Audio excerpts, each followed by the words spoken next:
This civilization did it all. This civilization did it all. Something, somewhere, went terribly wrong. Something, somewhere went terribly wrong.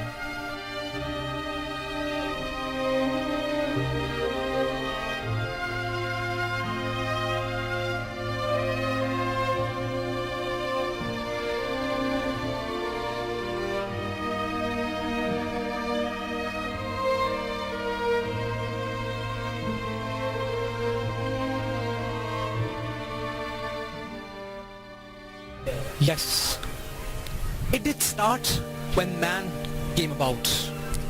Dating back the ages, evolutions began. There was something wrong with the engines, technology that came about.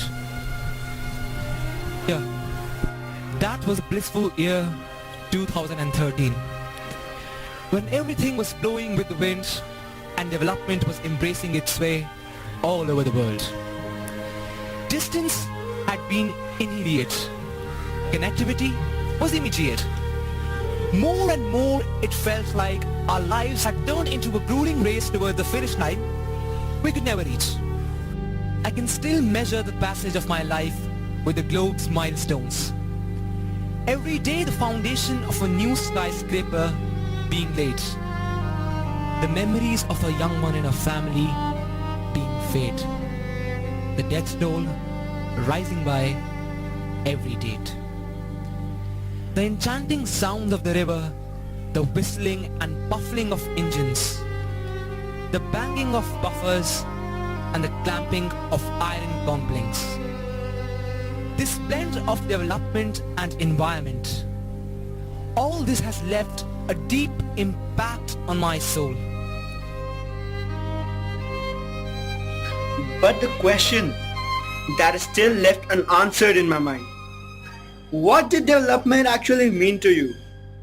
Was it building massive skyscrapers and shattering the dreams of roadside dwellers and causing ruthless damage to the environment? What, according to you, was more important, the number of industries or the number of cries left unheard?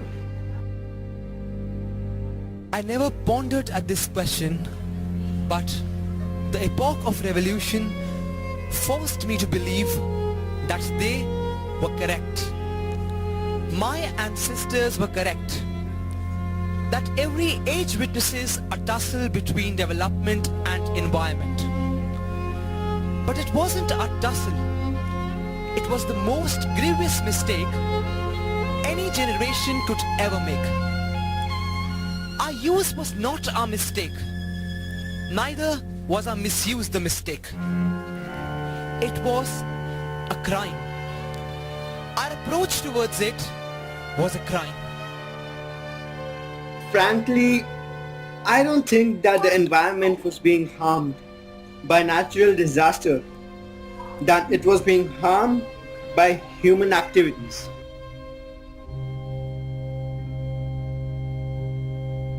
We therefore needed to ensure that it did not take us where we did not want it to go, or rather, where we are today.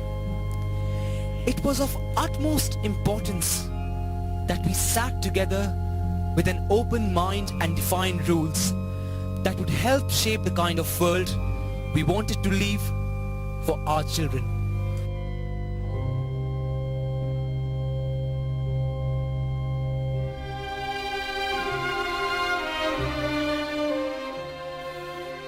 Thus, I have now realized development should not leave out environment, as it is on its foundation that the former has found a base. I, however, have known that neither environment nor development can exist individually.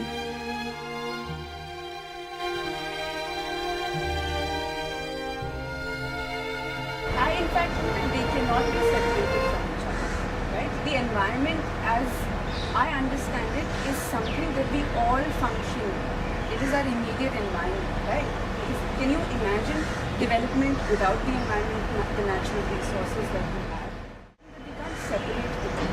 There has to be a balance in which some priority is given to, say, the environment in some cases and development in some cases.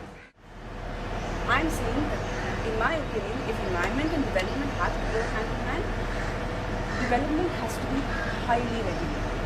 And in most cases, we will have to give priority to the environment because we can live without fast cars, we can live without methyl isocyanate. But can we live without trees? Can we live without breathable air? Can we live without water? Made, but it's our problem, it is our fault that we are not implementing them correctly. So is it our use or is it our misuse that forces nature to do such natural disasters? These are misuse. There were laws in 2002, the movement, about 10 or 15 areas of the state were supposed to be, yes, get involved. We all have to take charge of this democracy. A democracy cannot function if we all just sit and say, okay, someone is going to take care of it. I hereby stand alone, bound with my reminiscences.